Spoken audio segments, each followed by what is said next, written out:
আসসালামু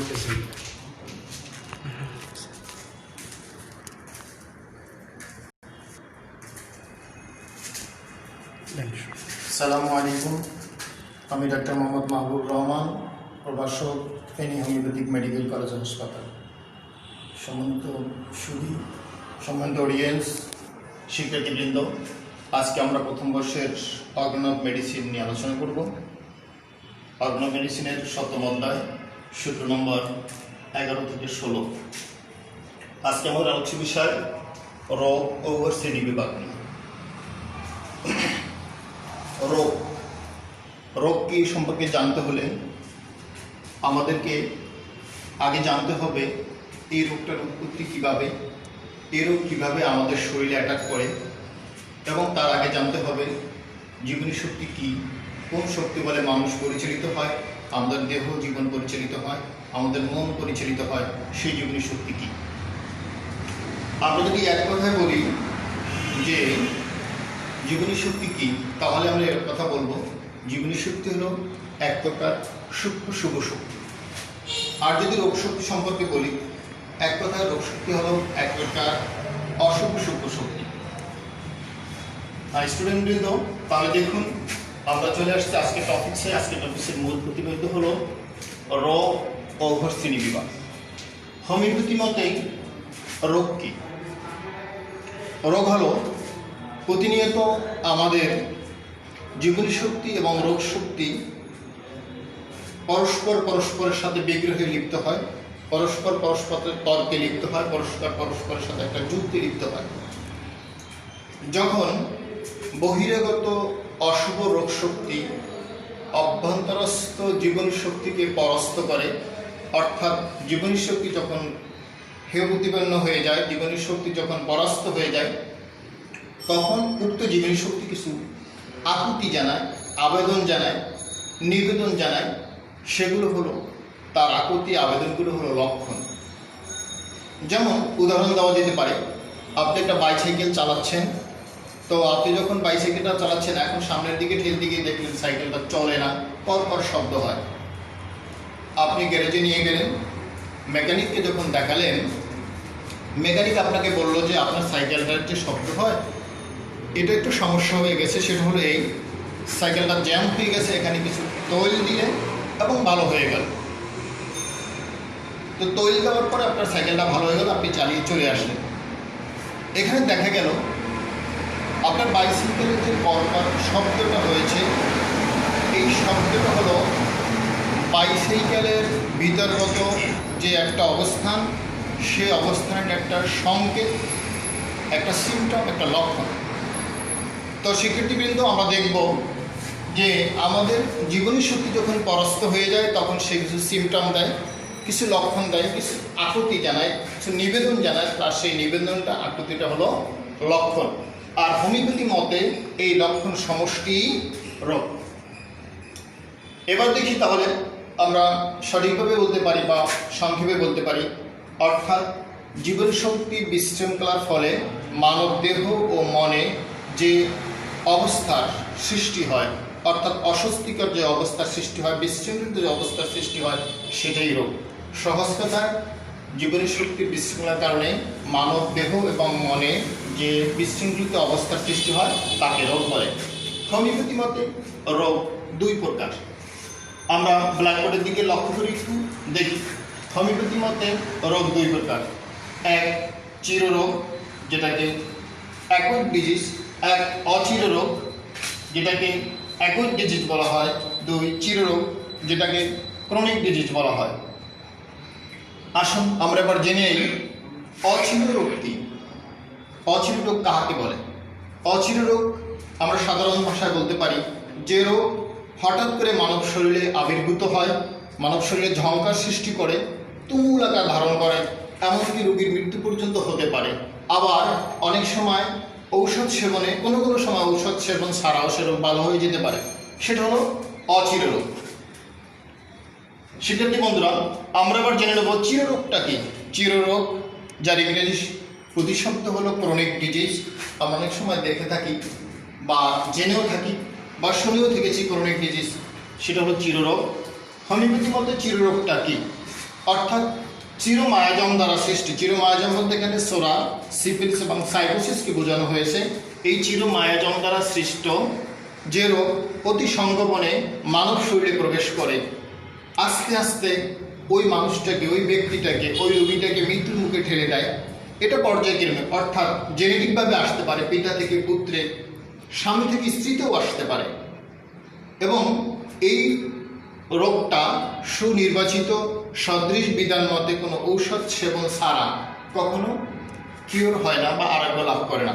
তাহলে আমরা এক কথায় বলতে পারি যে চিররোগ হলো যা চিরমায়াজম দ্বারা সৃষ্ট। আর এই চিরমায়াজমের কারণে আস্তে আস্তে চিরমায়াজমটা যখন মানব শরীরে প্রবেশ করে, ওই মানুষটি আস্তে আস্তে আস্তে আস্তে মানুষটিকে, ওই রোগটি আস্তে আস্তে মানুষটিকে মৃত্যুর মুখে ঠেলে দেয়। এটা পিতা থেকে পুত্রে আসতে পারে, স্বামী থেকে স্ত্রীতে আসতে পারে। উপযুক্ত ঔষধ ছাড়া কখনো আরোগ্য হয় না। প্রিয় শিক্ষার্থীবৃন্দ, আমরা আসি এবার তাহলে চিররোগটা বুঝলাম, অচির রোগটাও বুঝলাম, অর্থাৎ অ্যাকুট ডিজিজটা আমরা বুঝলাম, ক্রনিক ডিজিজটাও আমরা বুঝলাম। এবার তাহলে আমরা আসি এই অচির রোগটাকে আবার কয় ভাগে ভাগ করা যায়। অচির রোগটার ক্লাসিফিকেশন আমরা চলে আসি। দেখা যাবে যে অচির রোগ, এই অচির রোগটাকে আবার 3 ভাগে ভাগ করা হয়েছে। কয় ভাগে? 3 ভাগে ভাগ করা হয়েছে। 1 ব্যক্তিগত, 2 বিক্ষিপ্ত, 3 মহামারী। ব্যক্তিগত অচির রোগটা কি, অর্থাৎ যে তরুণ পীড়া, সেই তরুণ পীড়াটা, ব্যক্তিগত তরুণ পীড়া কি? ব্যক্তিগত তরুণ পীড়া হলো একজন রোগী নিজে, সে ব্যক্তিগতভাবে কোনো উত্তেজক কারণে সৃষ্ট, ব্যক্তিগত কারণে, সে অতি ভোজনের কারণে সেটা হতে পারে, অতিরিক্ত ঠান্ডা লেগেছে সে কারণে হতে পারে, বা গরম থেকে এসে অতিরিক্ত ঠান্ডা কিছু পান করেছে সে কারণে হতে পারে, বা এই যে সমস্ত পাকস্থলীর যে সমস্ত পাকস্থলীর যে সমস্ত সমস্যার কারণে হতে পারে, বা অতিরিক্ত রৌদ্রের কারণে হতে পারে, রৌদ্র তাপদাহর মাধ্যমে হতে পারে। এই ব্যক্তিগত ওই ব্যক্তিটা আর ওই রোগীটা যে সমস্ত কার্যকলাপের মাধ্যমে, অর্থাৎ সে অনিয়মের মাধ্যমে, স্বাভাবিক যে চিন্তা চেতনা তার বৃদ্ধি করবে, অর্থাৎ স্বাভাবিক ছিল যে পরিমাণ মতো খাবার খায়, যে অপরিমিতভাবে আহার করছে, সে অপরিমিত আহারের কারণে তার যে সমস্যাটা হয়েছে, যে রোগটা হয়েছে, হয়তো উদরময় হয়েছে, ডায়রিয়া হয়েছে, তার যে ডায়রিয়াটা হয়েছে সেই ডায়রিয়াটা হলো তার ব্যক্তিগত অচির রোগ। 2 নম্বর আসলে বিক্ষিপ্ত অচির রোগটা কি? বিক্ষিপ্ত অচির রোগটা হলো, বিক্ষিপ্ত অচির রোগের একটা অংশ, 2 নম্বর অপশন, সেটা হলো যে রোগ কিছু দূরে দূরে এক বা একাধিক লোক আক্রান্ত হয়, যে রোগে কিছু দূরে দূরে এক বা একাধিক লোক আক্রান্ত হয়, সেটা হলো বিক্ষিপ্ত রোগ। যেমন ধরা যাক 1জন বা 2জন লোক ফেনীতে আক্রান্ত হয়েছে, আবার সেম রোগে বা সেম কন্ডিশন, সেম সিমটম নিয়ে আবার বগুড়ায় কিছু লোক আক্রান্ত হয়েছে, আবার সেম সিমটম নিয়ে বরিশালে কিছু লোক আক্রান্ত হয়েছে, সেম সিমটম নিয়ে সিলেটে কিছু লোক আক্রান্ত হয়েছে। এই বিক্ষিপ্ত হয়, আমরা শুরুতে শব্দটাকে বুঝতে পারি, বিক্ষিপ্ত মানে ছড়ানো ছিটানো। এই ছড়ানো ছিটানো ভাবে যে রোগটা, অর্থাৎ যে মানুষ সকল যে রোগীরা আক্রান্ত হয়ে থাকে, সেটা হলো বিক্ষিপ্ত রোগ। সহজতায় যে রোগ বিক্ষিপ্তভাবে বিভিন্ন জায়গায় 2-1জন আক্রান্ত হয়, যে রোগকে বিক্ষিপ্ত রোগ বলে। এবার আসুন মহামারী। মহামারী কি? মহামারী হলো সেই রোগ যেটা এক এলাকা কেন্দ্রিক অবস্থান করে, ওই এলাকার অনেক লোককে একসাথে আক্রান্ত করে। সেটা হতে পারে বন্যা, জলোচ্ছ্বাস, যুদ্ধ বিগ্রহের ফলে, এটাও আসতে পারে, এটা একটা কারণ হতে পারে, কজের মধ্যে আসতে পারে। তো সে কথাটা হলো, মূল কথা হলো মহামারী হলো এক জায়গায় একত্রে অনেক লোককে ওই রোগে আক্রান্ত করে, সেটা হলো মহামারী। শিক্ষার্থীবৃন্দ, আমরা বললাম অচির রোগ বা অ্যাকুট ডিজিজ এবং অ্যাকুট ডিজিজের প্রকারভেদ। অ্যাকুট ডিজিজ 3 প্রকারে। 1 নম্বর হলো ব্যক্তিগত, 2 নম্বরে বিক্ষিপ্ত, 3 নম্বরে মহামারী। এবার আসুন চিররোগ। চিররোগ বা ক্রনিক ডিজিজ কি?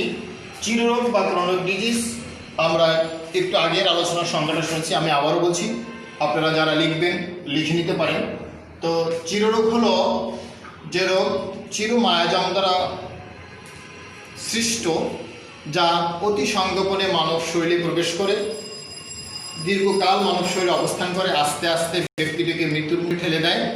এটা স্বামী থেকে স্ত্রী এবং পিতা থেকে পুত্র, মাতা থেকে সন্তানে সংক্রামিত হতে পারে, আসতে পারে, জেনেটিকভাবে এটা আসতে পারে। আর সেটা কি হলো, সেটা নির্বাচিত সদৃশ বিধান মতে নির্বাচিত ঔষধ ছাড়া কখনো আরোগ্য সাধন করে না।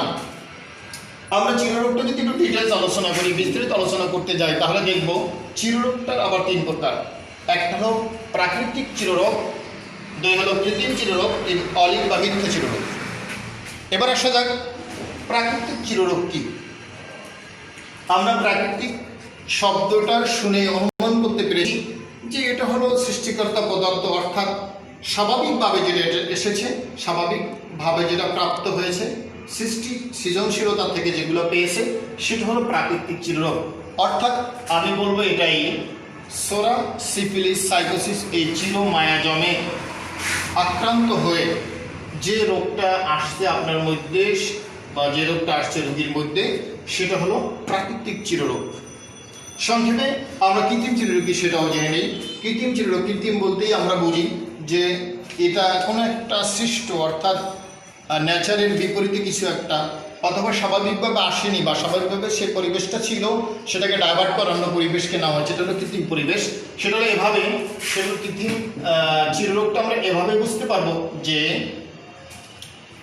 চিররোগ মানুষ বিষাদৃশ বিধান মতে স্থূল মাত্রায় ঔষধ প্রয়োগের পর, বারবার স্থূল মাত্রায় বিষাদৃশ পদ্ধতিতে ঔষধ গ্রহণের পর, ঔষধ গ্রহণ করার কারণে যে রোগের সৃষ্টি হয়, সেটা হলো কৃত্রিম চিররোগ। আবারও বুঝিনি, অর্থাৎ বিষাদৃশ চিকিৎসা মতে এলোপ্যাথি, ইউনানি, আয়ুর্বেদিক, হার্বাল ইত্যাদি ইত্যাদি, অর্থাৎ সাদৃশ বিধান মতে, হোমিও মতে তৈরি বা সাদৃশ বিধান মতে তৈরি নয় এমন মেডিসিন, সেটা স্থূল মাত্রায় বারবার প্রয়োগ করা হয়েছে, বারবার ভুল ঔষধ প্রয়োগ করা হয়েছে, সদৃশ বিধান ঔষধ প্রয়োগ করা হয় না, বারবার ঔষধ নেওয়া হয়েছে। সেই ঔষধগুলোকে স্থূল মাত্রায় প্রয়োগ করার পরে সেই ঔষধগুলো স্থূল মাত্রায় যখন প্রয়োগ করছে, প্রয়োগ করার পরে তার ভিতরে আরেকটা রোগ সৃষ্টি হয়েছে, সেটা হলো কৃত্রিম রোগ। সেটা আমরা আমাদের হোমিওপ্যাথিক ভাষায় সেটাকে বলা হয় কৃত্রিম চিররোগ। এবার আসা যাক অলিক বা মিথ্যে চিররোগটা। শিক্ষার্থী আমরা বুঝে নেব অলিক বা মিথ্যা চিররোগটা কি। অলিক অর মিথ্যা, সেটা হলো কাল্পনিক অথবা ফলস, মিথ্যা। কিভাবে সেটা হতে পারে? যার মধ্যে প্রকৃতি চিরমায়াজম সোরা সিফিলিসের কোনো প্রভাব নেই, বরং ব্যক্তি তার শরীরে, তার মনে এবং শরীরের অনাচার বা অত্যাচারের ফলে যে রোগের সৃষ্টি, স্বাস্থ্যবিধি না মেনে চলা, তারপরে নিয়মতান্ত্রিকভাবে না চলা, যথাসময়ে পানাহার না করা, অতিরিক্ত রাত্রি জাগানো ইত্যাদি ইত্যাদি কারণে যে রোগটা কঠিন আকার ধারণ করছেন, সেই ধারণকৃত কঠিন রোগটার নাম হলো অলিক বা মিথ্যা চিররোগ। তো আমরা দেখলাম চিররোগ 3 প্রকার: প্রাকৃতিক চিররোগ, কৃত্রিম চিররোগ, মিথ্যা চিররোগ।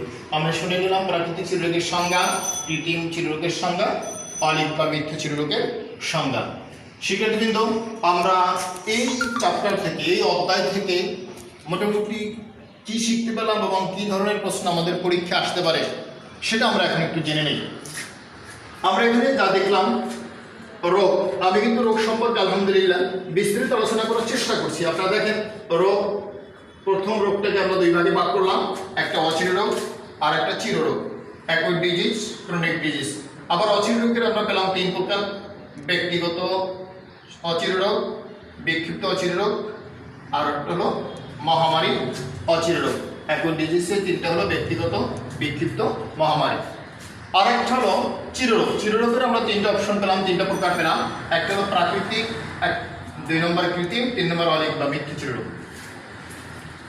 এখন দেখা যাক আমাদের পরীক্ষায় যদি এরকমের প্রশ্ন হয়, রোগ কাকে বলে, হোমিওপ্যাথি মতে রোগের সংজ্ঞা দাও, নিশ্চয়ই আমরা এই লিসন শেষে এই প্রশ্নটি উত্তর দিতে পারবো। আবার যদি এভাবে হয় যে চির এবং অচির রোগের পার্থক্য দেখাও, তাও আমরা ইনশাআল্লাহ এই প্রশ্নের উত্তর দিতে পারবো। এরপর যদি আসে যে অচির রোগ কাকে বলে, অচির রোগ কত প্রকার, সংঘর্ষ আলোচনা করুন, তাও কিন্তু আমরা এখানে অচির রোগের সংজ্ঞা, অচির রোগের প্রকারভেদ আলোচনা করতে পেরেছি। ইনশাআল্লাহ আমি আশাবাদী আপনারা এটা পরীক্ষায় অ্যান্সার করতে পারবেন যদি পরীক্ষায় যদি প্রশ্ন থেকে থাকে।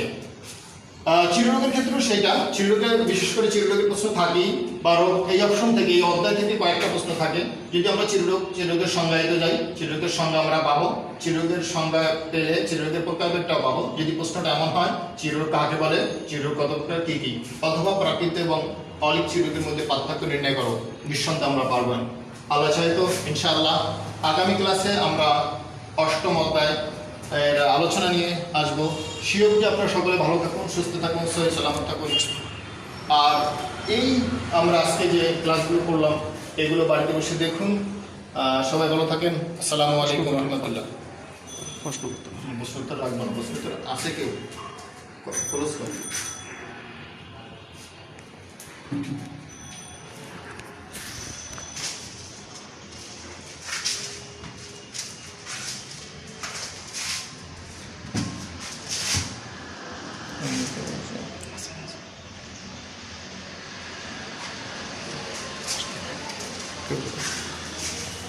Thank you.